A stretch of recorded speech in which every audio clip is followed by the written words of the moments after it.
নিজের ছেলেকে 80টা বেত মেরেছেন। কয়টা? 80টা বেত মেরেছে। এই ব্যাপারে অনেকগুলো বর্ণনা পাওয়া যায়।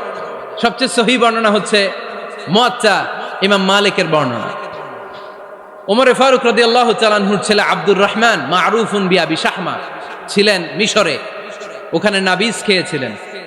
নাবিজ হচ্ছে আরব দেশের লোকেরা দুধের মধ্যে শক্ত খুরমা রাত্রেবেলা ঢেলে দিত। ঢেলে দিলে সারা রাত ওই খুরমার রসটা দুধের সাথে মিশে দুধটা লাল হয়ে যেত। এটারে সকালবেলা খেত, খুব সুস্বাদু। এটাকে বলে নাবিজ।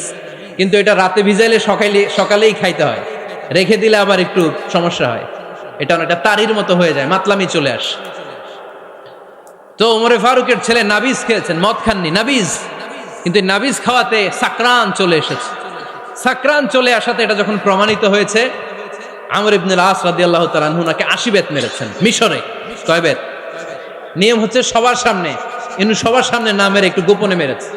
এই তথ্য যখন ওমরে ফারুকের কাছে এসেছে, উনি বললেন না, মারতে হবে সবার সামনে, আলাদা মারলা কেন? ও মদিনায় ফিরে আসলে আমি আবার 80টা মারব। মদিনায় ফিরে আসার পরে সাইয়েদনা ওমরে ফারুক ওই আগের 80টারে আর ধরেন নাই, নিজ হাতে আবার 80টা বেত মেরেছেন। এই বেত মারার 1 মাস পরে এই আবু শাহমা ইন্তেকাল করেছে। অনেক ঐতিহাসিক বলে এই বেতের আঘাতে মরেছে, কেউ কেউ বলেছে নিজের রোগের কারণে মরেছে। কিন্তু দিস ইজ দ্য ইনসাফ সিস্টেম অফ ওমর। নিজের ছেলে বলে ছেড়ে দেয় নাই। এখন নিজের ছেলে হইলে 7 খুন মাফ, নেতার ছেলে হইলে 10 খুন মাফ, এলাকার মোড়লের ছেলে হইলে 10 খুন মাফ। নো পার্সিয়ালিটি ইন ইসলাম। ইসলামে পার্সিয়ালিটি নাই। আপনি নেতার ছেলে হন, আপনি বিজনেস ম্যাগনেটের ছেলে হন, আপনি যেই হন না কেন, ইসলামের দৃষ্টিতে সবাই সমান। চিল্লায় বলেন ঠিক কিনা? বনু মখজুমিয়া গোত্রের এক নারী চুরিতে ধরা পড়ল। সাহাবারা বললেন, নবী, মদিনার সবচেয়ে ভেরি প্রেস্টিজিয়াস এন্ড ডিগনিফাইড ফ্যামিলির মেয়ে, আপনি হাত কাটেন না, কারণ ইসলামের নিয়ম চুরি করলে কি কেটে দাও। বিশ্বনবী বললেন, বলো কি? হাত না কাটার জন্য তোমরা আমাকে রেকমেন্ড করছো? এটা আল্লাহর আইন। পৃথিবীর কেউ রেকমেন্ড করলো শোনার ক্ষমতা আমার নাই, কারণ আইনটা দিয়েছে কে? লাউ কানাত ফাতিমাতু বিনতি মুহাম্মাদিন সারাকাত লাকাতা মুহাম্মাদুন ইয়াদাহা। আরে বনু মাকসুমিয়া মেয়ে তো দূরের কথা, আমার কলিজার টুকরা ফাতেমাও যদি আজ চুরিতে ধরা পড়তো, তার হাত কেটে দিতে আমি 1 মিনিটও দেরি করতাম না। দিস ইজ ইসলাম। এই হচ্ছে ওমরে ফারুকের মানাকিব। এরকম ওমরে ফারুক কয়টা লাগবে? আওয়াজ করে বলতে হবে, কয়টা লাগবে? একটা লাগবে। এই সাইয়েদনা ওমরে ফারুক মদিনার প্রথম চিফ জাস্টিস ছিলেন। সর্বপ্রথম ওনার পরামর্শে সাইয়েদনা আবু বকর রাদিয়াল্লাহু তাআলা আনহু কোরআনকে সংকলন করেছেন। আমরা এই যে কোরআন পড়ি 30 পারা, এমদাদিয়া লাইব্রেরির 114টা সূরা, কত সুন্দর সন্নিবেশ করা হয়েছে, এখানে সাজানো হয়েছে। আল্লাহর হাবিব সাল্লাল্লাহু আলাইহি ওয়াসাল্লামের সময় কি এরকম কোরআন ছিল নাকি? ছিল না। খেজুর পাতার মধ্যে, গাছের বাকলের মধ্যে, ওটের বড় হাড্ডির মধ্যে আর পাথরের মধ্যে খোদাই করা কোরআন ছিল। সাইয়েদনা আবু বকরের সময় রাদিয়াল্লাহু তাআলা আনহুর সময় যুদ্ধ হলো। 70 জন হাফেজ সাহাবী ইন্তেকাল করলেন। সাইয়েদনা আবু বকর রাদিয়াল্লাহু তাআলা আনহুকে ডেকে ওমরে ফারুক বললেন, ও আবু বকর, এইভাবে হাফেজে কোরআন সাহাবীরা যদি দুনিয়া থেকে বিদায় হয়ে যায়, আল্লাহর কোরআনও তো বিদায় হয়ে যাবে। আমার পরামর্শ হলো, আপনি সব বয়োজ্যেষ্ঠ সাহাবীদেরকে একসাথে করে কোরআনের সব কাগজগুলোকে একসাথে করে একটা নির্ধারিত কপির মধ্যে কোরআনকে সংকলন করে ফেলেন। সাইয়েদনা আবু বকর বললেন, যেটা আমার নবী করে না, এটা আমি কেমনে করি? কিন্তু ওমরে ফারুক নাছোড়বান্দা বলে না, এটা করলে কোনো খারাপ হবে না, ভালোই হবে। মুসলিম উম্মার জন্য এক জায়গায় কোরআন সন্নিবেশিত থাকবে, আপনি করেন। সাইয়েদনা আবু বকর রাজি হয় না, ওমরে ফারুকও ছাড়ে না।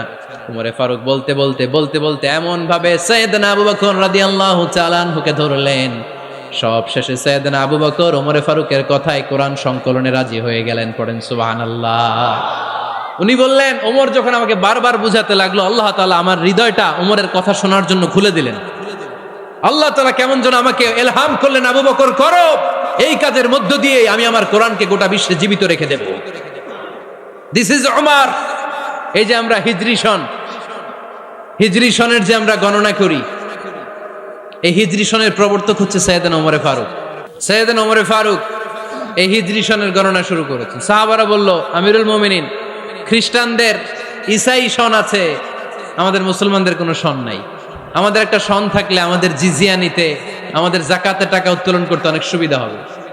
ওমর ফারুক বললেন, তাহলে কোন সালকে হিজরি, কোন সালকে মুসলিম সাল হিসেবে আমরা ঘোষণা দিতে পারি? একজন বলল, আমার নবী যেই সালে জন্মগ্রহণ করেছেন ওই সালে। ওমর ফারুক বললেন, না, আমার নবীর জন্ম আমাদের জন্য খুশির দিন, কিন্তু এটা আমাদের জন্য প্রেরণা নয়। প্রেরণা নবীর কাজে, ঠিক কিনা? আরো কিছু সাহাবারা বলল, তাহলে যেই সালে আমার নবী ইন্তেকাল করেছে ওইটারে প্রথম সাল ধরেন। ওমরে ফারুক বললেন, না, যেদিন তিনি ইন্তেকাল করেছেন এটা আমাদের দুঃখের দিন, এটা আমাদের প্রেরণা নয়। আমাদের প্রেরণা হচ্ছে বিশ্বনবীর ত্যাগ, তিতিক্ষা আর কাজের মধ্য দিয়ে। জোরে কোন ঠিক কিনা? ওমরে ফারুক বললেন, যেদিন বিশ্বনবী ইসলাম রক্ষায় নিজের মাতৃভূমি ছেড়ে মক্কা থেকে মদিনায় গিয়েছেন ওই দিনটাকে হিজরি প্রথম দিন ধরে আমরা হিজরি সাল গণনা করে শুরু করে দিব।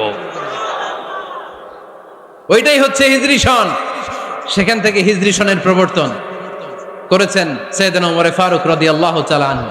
এই যে স্টেট গভর্নমেন্ট, এই যে প্রিজন, জেলখানা, ক্যান্টনমেন্ট, সচিবালয়, গণভবন, বঙ্গভবন, মুক্তিযোদ্ধাদের ভাতা, রাষ্ট্রীয় ভাতা, এই সব নিয়ম কানুন সাইয়েদনা ওমর ফারুক তার রাষ্ট্রীয় আমলে তিনি নিজে করেছেন। চিল্লায় পড়েন আল্লাহু আকবার। মুসলমানদের আলাদা কারেন্সি, নিজস্ব মুদ্রা ব্যবস্থা নিজে চালু করেছেন। সৈনিকদের মধ্যে যারা বিবাহিত প্রতি 6 মাস অন্তর অন্তর 1 মাসের ছুটি কাটাতে তারা ফিরে আসবে, সাইয়েদনা ওমর ফারুক চালু করেছেন। চিল্লায় আওয়াজ করে পড়েন আল্লাহু আকবার। এই যে আমরা 20 রাকাত সালাতুত তারাবি পড়ি রমাদানে, পড়েন না আপনারা? এটা সাইয়েদনা ওমর ফারুক চালু করেছে। সুবহানাল্লাহ পড়তে পারলেন না? কোরআনে মোট 22টা আয়াত আছে যেখানে সাহাবারা ইনডিসিশনে ভুগছিলেন। বিশ্বনবীর মত একটা, ওমর ফারুকের মত আর একটা।